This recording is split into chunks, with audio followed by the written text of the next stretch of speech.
You are listening to I Am Refocused Radio with your host, Shamaya Reed. This show is designed to inspire you to live your purpose and regain your focus. And now, here's your host, Shamaya Reed. Welcome back to I Am Refocused Radio. We are here once again, and just like any other time, we have another awesome guest and show for y'all today. Today's guest, I got tired reading his bio. He has so much stuff he's doing. This guy has so much on his calendar. 5 companies, man, a huge family, a husband in business, man. Wow. Let me get right to it. He is the CEO and president of Rexius Nutrition, co-owner of Iron Heaven Gyms, president and founder of VHI Supps and OPP, Omaha Protein Popcorn. And he is the force behind Rexius Business Consulting. And trust me, he is always on the move, catching flights, booking events, making things happen. So first and foremost, I want to say to you, Tim, thank you for spending some valuable time with us and our audience today. How you doing, man? I'm good. Thanks for having me. Honored to be here for sure. Yes, sir. Man, let's get right into the roots in the personal story behind all of this. You have gone from sleeping in your car to building an international brand. When you look back at those times where you had to get through those hardships, what was part of shaping your mindset that you remember most? Honestly, I mean, from being homeless, being hungry. I mean, like literally hungry. Like, you know, we had this expression we used to use back in the day called, you can fill your belly button eating your spine. There's nothing left, right? So, I mean, that changed me forever. You know, I bet on me, and, you know, I was desolate, you know, having to break into the rec center locker room, take a shower, that kind of stuff. That hunger never left me. And it's even to this day, my wife was reminded, she goes, hey, bro, we're not poor. I'm like, I know, but I can't shake it. You know what I mean? And when you're in that kind of state, and how it shaped me for all my businesses going forward is a sense of urgency.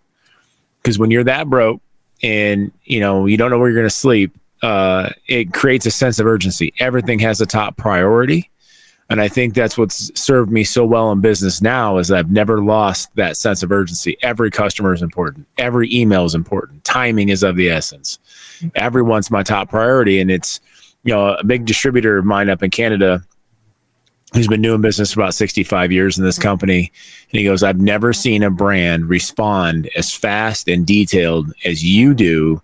And you got all these employees, but you're the one responding. And I said, it's because I have a sense of urgency that I haven't been able to replicate to a certain degree. And, you know, I appreciate you guys. Without you, I always tell my customers, without you guys, I'd have to go get a real job. And that would not do well for me. So, you know, I appreciate them. It's that sense of urgency. With that humility and understanding that life, it happens, whether you're ready or not, it's on the way.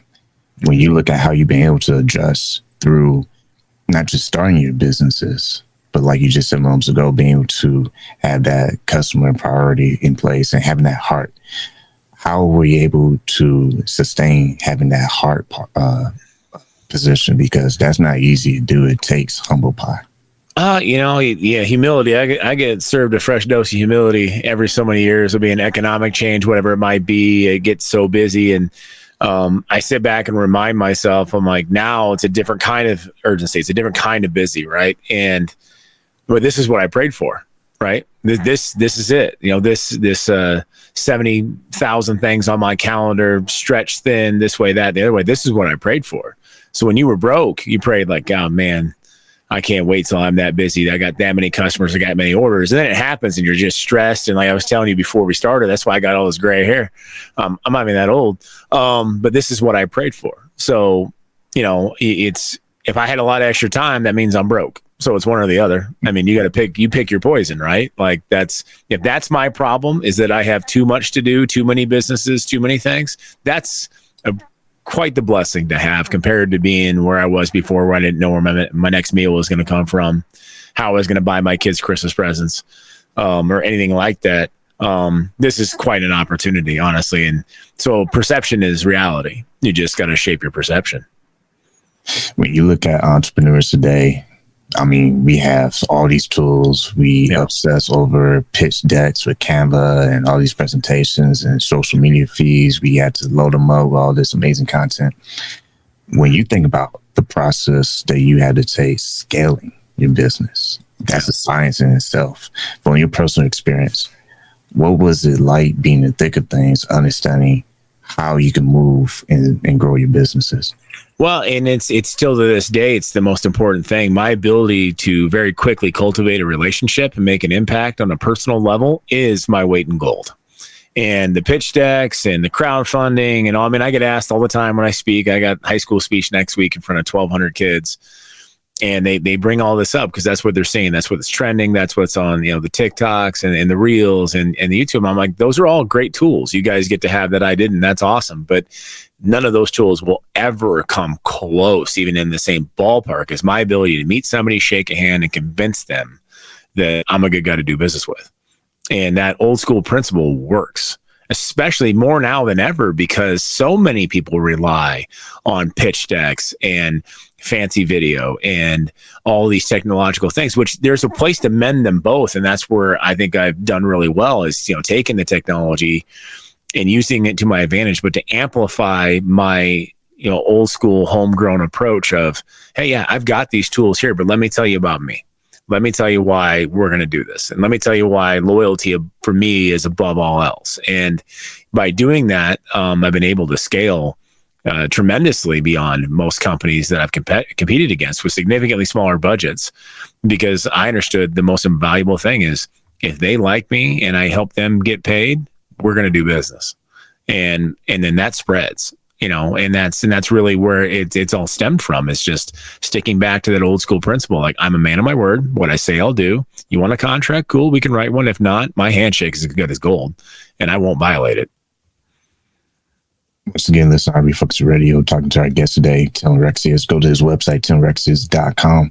My next question for you is, you're in international world, business. Your businesses are global. What's one lesson that you've been able to learn with the process of being able to be ready in the moment? Because and it's international has been so much fun, and it was so scary before I got into it, honestly. But it's you look at all of social media in the world as a big cocktail party.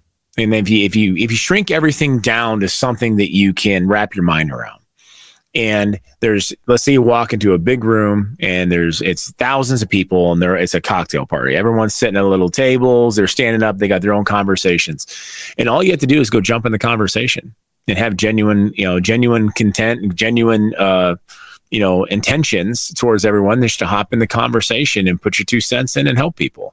And literally that's how I grew the Omaha Protein Popcorn Company to 14 countries before I ever ran a single paid ad.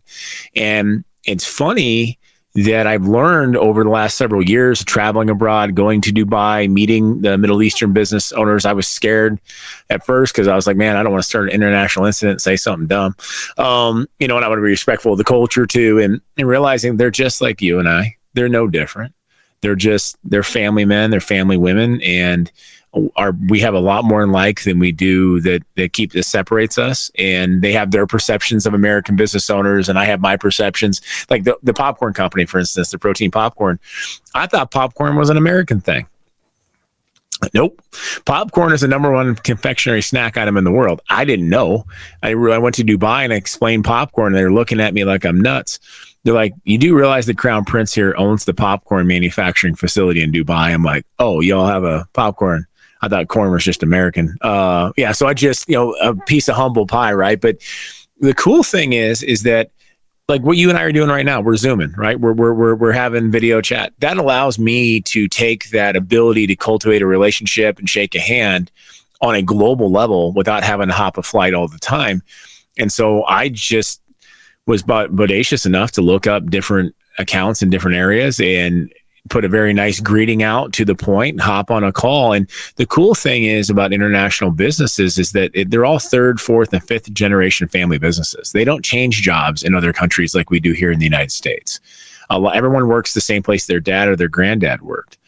And once you realize as an owner, you're willing to take the time and reach out to them, cultivate a relationship, you do business, it's a handshake and it's done. Here in the United States, you're talking these bigger companies, they have 60 employees in line who all want you to, kiss their tail in perpetuation to get to the top. There's all these, barriers to entry, and globally there really isn't, as long as you stick to your word and you follow through with business. It's been fun, and it's been honestly an honor to represent the United States in these Made in America initiatives, and realizing that the perception I thought from watching the news of what other countries thought of us is just absolutely untrue. They love Americans. They love American products. They don't like American politicians. I'm like, well, hey, neither do we. So we have more in common than you think we do. And it was fun. Like, we're making our bags, our protein popcorn bags, now in French, Arabic, Spanish, and Mandarin for all the countries we're in. And, when I was designing the Arabic bags, for instance, they wanted, we had the Made in America on the back with a little flag. I got one right here. It's got a little Made in America on the back of the bag. They wanted it bigger. They wanted it full color, and they wanted it on the front of the bag. And I'm like, really? They go, yeah. If it's American, people love it. I'm like, cool. I mean, what a cool, warming thing you get to hear versus what we get to see on our news and how the perception is. And it honestly warmed my heart quite a bit. And now that I've got so many friends and business acquaintances across the globe, and realizing that, we are all so much more alike than we are apart. And that's just kind of awesome. After being on this planet for this many years, realizing that, it's a lot smaller than we think it is. I love this conversation. My next question is, you are also a father, super busy. Yeah. So when you look at raising your kids, when it comes to cutting the fluff, what they see on social media or what they hear at school, what are some of the things that you're trying to instill in their young minds so that it will benefit them when they get older? I make my kids part of everything. I got this from an old pastor at church. You always get the best stuff at church, and he told me, you should have a sit down with, because I was having this struggle where the businesses are pulling in one direction, and I don't want to be less of a parent or less of a husband either. Like I always say, like, I had my chance to grow up. This is my kid's chance, and I don't want them to miss out. I don't want to be less of a father to 6 kids than what they're due and what they're owed and what they deserve. And he said to me, he goes, you're crazy because you do so much stuff. He goes, but make them part of the journey. And so at least once a quarter, we have family dinner, and we sit everyone down from the 6-year-old up to the 20-year-olds. And I got a spread, and significant others, all that kind of stuff. And I explain like where we're at with all the businesses, all the companies, what we're doing, why we're doing it, our mission as a family, what kind of legacy we're trying to leave, what we're trying to build. So they all become part of it. So when I have to be gone, like I was in Dallas yesterday and I had to miss, football practice or something else, or, show choir, whatever it might be, the chance to scare somebody's new potential boyfriend, you name it, all the fun stuff. They understand why, and they're not mad. They're actually proud of it. And they get to, be part of that journey, and explain to them all, I'm like, hey, listen, like we're doing well, and we have big goals, right? And here's Mom and I's goal. And this is what we want to do for legacy. And this is what we want to do to do our kingdom work. And this is why we do what we do. And this is why sometimes, when you guys ask me to do stuff, the answer is no, financially. One, because I've got bigger plans and it's bigger than us. And then 2, I don't want to spoil you to the point that you don't understand what the value of a dollar is. Like, I'm going to give you a leg up in life, but I'm not going to give you a handout. And so it's just being really brutally honest. And I'm probably harder on my sons than I am my daughters. I know that's true. Those girls talk me into things. And the boys are like, "Wait, tell us no." I'm like, because I want you to figure it out. I want to be the first person you come to when you have a business idea. And I want to invest in you, but I'm a tough sale too. You got to do the work. You got to figure it out. Ain't nobody going to say, "Oh, you're only got here because your daddy gave you money." I want you to know every in and out. I want you to do the same things I had to do, to figure it out. And it's the same thing I do with my employees, who are also like my kids in some ways, because I'm like, hey, I want to be there for you. I want to be a page in that story, but here's what you need to do to make it happen. So I keep it very real with my kids. And I explained to him, like, you guys got these things. You got the phones. You got 24/7 access to every person on the globe. Any excuse you had not to be successful in business is gone. It's gone. And it's I go, so I do this with speeches and I do it with my kids. If they're going to complain about something, like, what are you complaining about? I mean, back in the day, the barriers to entry were significant. You had to travel. It cost money. Cell phones were a thing. I'm not that old, but nobody had internet on the phones. They didn't have any of that stuff. And if you wanted to advertise, it was radio and TV, and you had to pay to play. I mean, now you can start a podcast and start jumping in conversations like the cocktail party on TikTok or Instagram or whatever, just throwing out freeness, just helping people, and you can build a name for yourself for nothing. I mean, that stuff didn't exist. Now you go back to like my grandfather's generation, coming out of World War II. You imagine if they had something like these devices? I mean, good Lord. I mean, my grandfather was one of the best salesmen I've ever seen in my life. I mean, if he had access to that phone, oh Lord. And so I think, I'm like, am I even pushing as hard as he did? I mean, I always go back to the story of Colonel Sanders, my favorite story in American history. The guy's 65 years old, retires as an electrician, gets a Social Security check for $160. It was like, man, like, what am I going to do? This stinks. All he had was a chicken recipe. And that guy went around the entire South trying to sell that recipe. He had 1,009 no's before he got his first yes. How many of us had that kind of determination to go door to door 1,009 times before we got a first yes? And I think that's been lost, especially in today's entrepreneurial society, that, hey, sometimes you got to have some grit. It's a marathon, not a sprint. And do you have the juice it takes to go do the marathon? And I make sure my kids understand, like, you can accomplish anything, but you got to have the grit to do it. I think that's a great highlight, because toughness is something that we have to actually practice, not just think about. It's easy to digest the most amazing podcasts in the world and YouTube videos in the world, or read the best books in the world. But until we actually experience that harshness of reality, that's when the true rubber meets the road. When you think about your growth, toughening out from back then to still toughening out now, what are maybe a couple principles that you learned along the way that allowed you to remember tough times don't last if you toughen up and get through it? What are some 2 principles or more, if you can remember? What am I learning from this? At the end of the day, you can sit there and get mad, and we're all going to get hit with things that aren't fair, and it's going to happen. It's just a matter of when. It's not a matter of if. And so you got to sit back. Okay, what am I learning from this? Whatever it is. Maybe I'm learning a lesson. I did something stupid. I got to acknowledge that. Being self-aware is huge. I screw up every day. And it's only a failure if I don't learn from it. And I have to sit there and seriously internally audit myself, even at this stage, as much as I did when I first started. Okay, I screwed up here. What did I do wrong? How can I improve? Like literally, legitimately, actually improve this, not just some, next time I'll have a better attitude. No, like, what did I do specifically, and how can I specifically improve on this? And just take the L, because you're gonna take the L's in the back. Some of them sting, man, especially when you're broke. You're like, you can't afford to have a lot of L's. And so you really have to learn from those.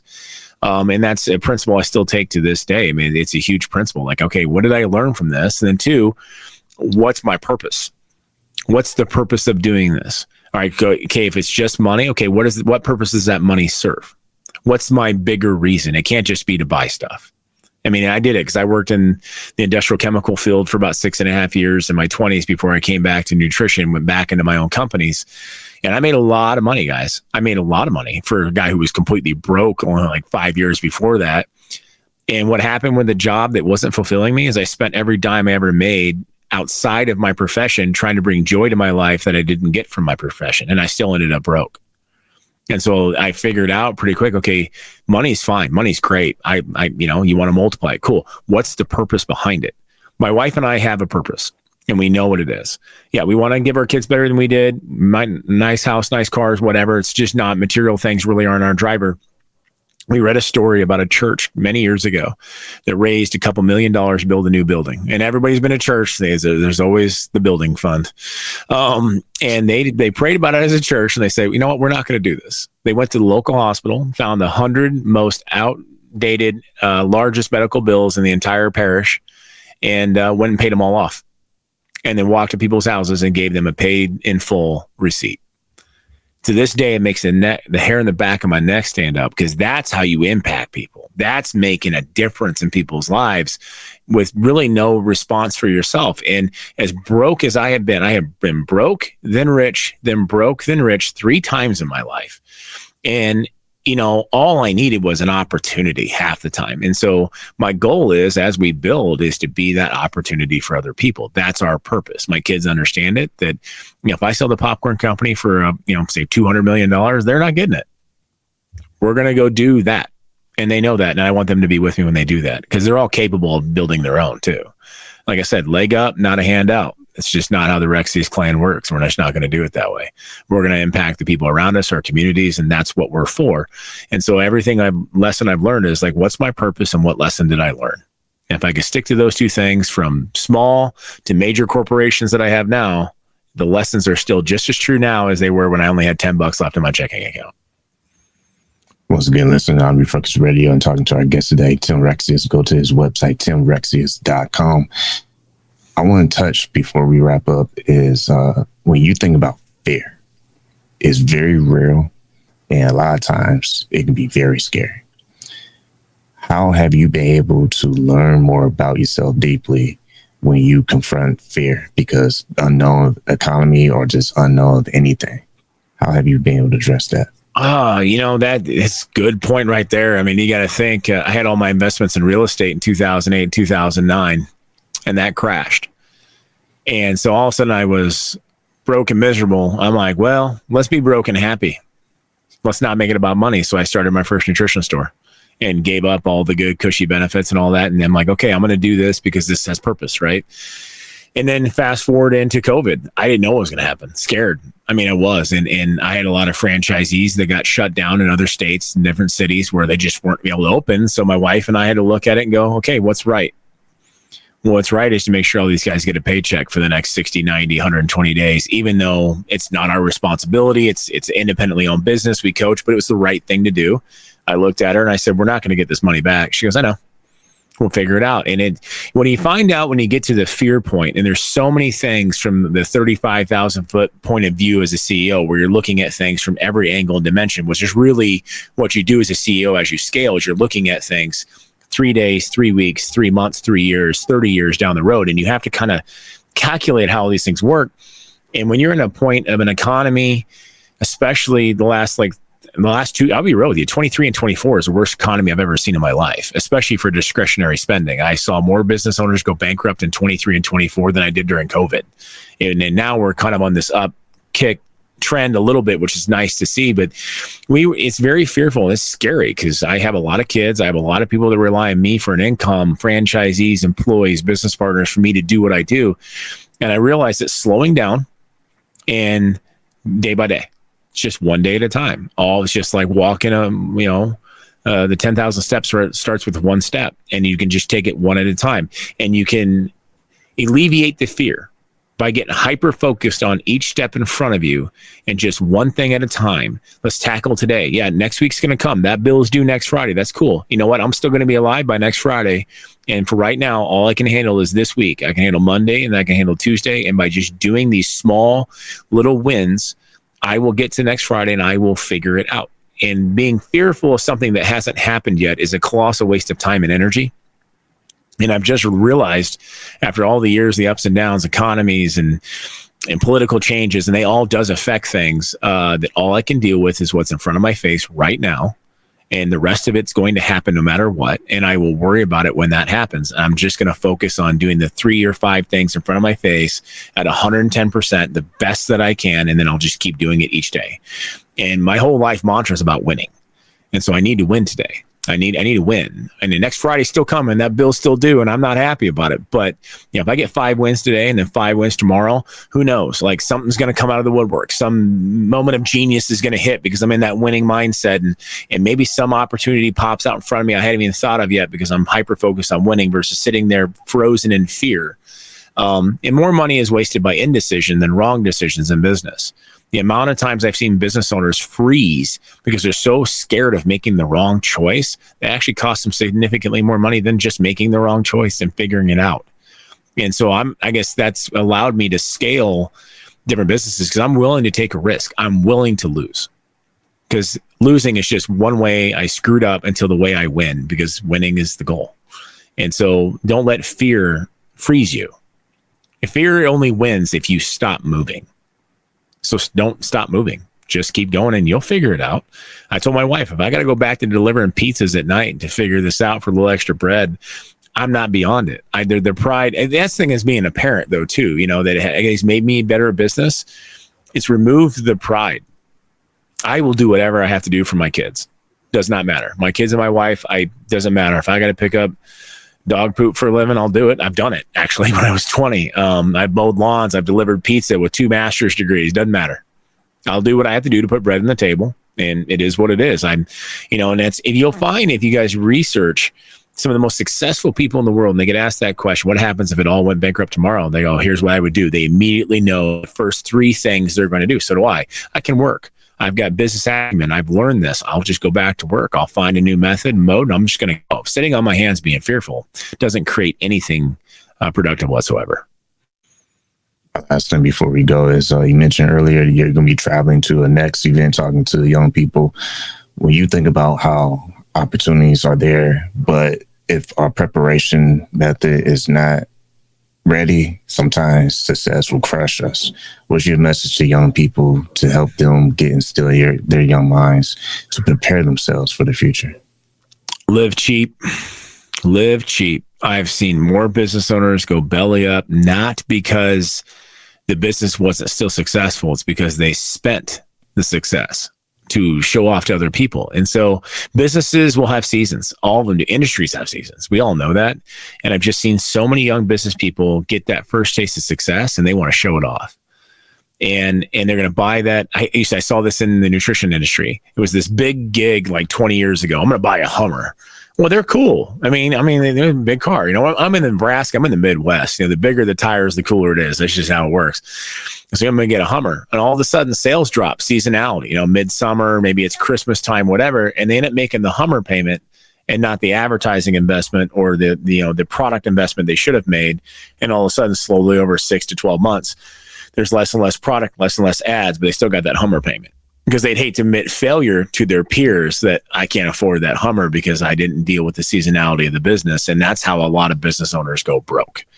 And so, quite literally, when I moved back to Omaha and started this company, I didn't buy a house. I had all these kids. And at one point, my wife and I were a blended family. We got 5 kids. So there's 7 of us living in a 3-bedroom house. And at that point, I owned 3 companies.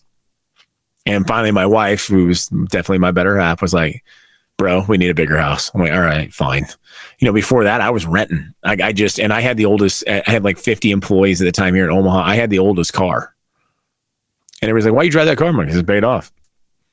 And then you get to this point in success in business where you realize that you're chasing legacy and not keeping up with the Joneses. And once you get to that spot, it's beautiful. My dad told me, my stepdad, he goes, wait till you get in your 40s. I'm like, why? He goes, because that meter that you care what other people think just continuously drops. And somewhere in the 40s, all of a sudden it hits 0. And here I am 44 years old. And I'm like, oh, I get it. I don't care. I don't. I'm on a different mission now. And I spent a lot of time in my 20s and 30s caring what other people thought for a while. And then as I got older, I'm like, I don't care. I care what my kids look at me.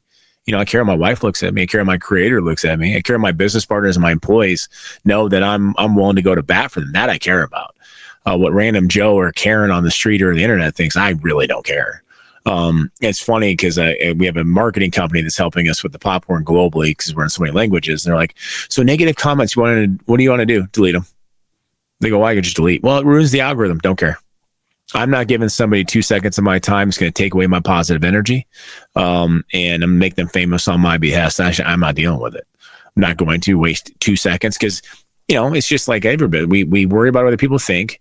We don't pay attention to the 1,000 good reviews. We focus on that one bad one and we let it affect us. And this beautiful thing of the gray hair power, as I like to call it, I don't care. I'm doing me, and that's where the focus is. And so, younger entrepreneurs, like, just focus on the drive. Focus on the bigger mission, the bigger picture.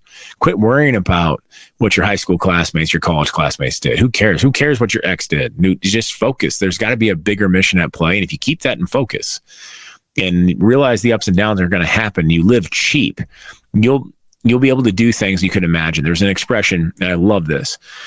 Live like no one else is willing to live now, so later you can live like no one else can. And if you stick to that, you'll be at the point where I'm at right now, where I'm able to do things that a lot of my peers can't do. But they all had way nicer houses, way nicer cars than I did for the past 20 years. And it's not like, I'm not talking for 3, I'm talking 20 kids. I'm talking from your 20s into your 40s. Live cheap, live poor. And my wife, thank God, she's there to remind me that I'm not poor. And now I'm able, I'm doing a show in Playa del Carmen, Mexico in December. And I got a big family, and I got a son-in-law now. I got a grandbaby. Everyone's got significant others, except for my younger kids, obviously. So I had to book 12 flights to Playa del Carmen, and get 5 hotel rooms which 10 years ago, 15 years, I never could have afforded that. And now, my family gets to be part of that show. And because for the first 20 years, I didn't take the big vacations. I didn't have the nice car. I didn't do any of that stuff. And because I didn't, and I was willing to not care, now I can do stuff that most people can't dream of. So keep eye on the prize. Once again, been watching and listening to us on Refocused Radio. Go to our guest website, Tim Rexius. Website is timrexius.com. Man, this was a great conversation. Like I always want to say to you, man, thank you for your time. Absolutely. Thank you so much for having me. I'm truly honored.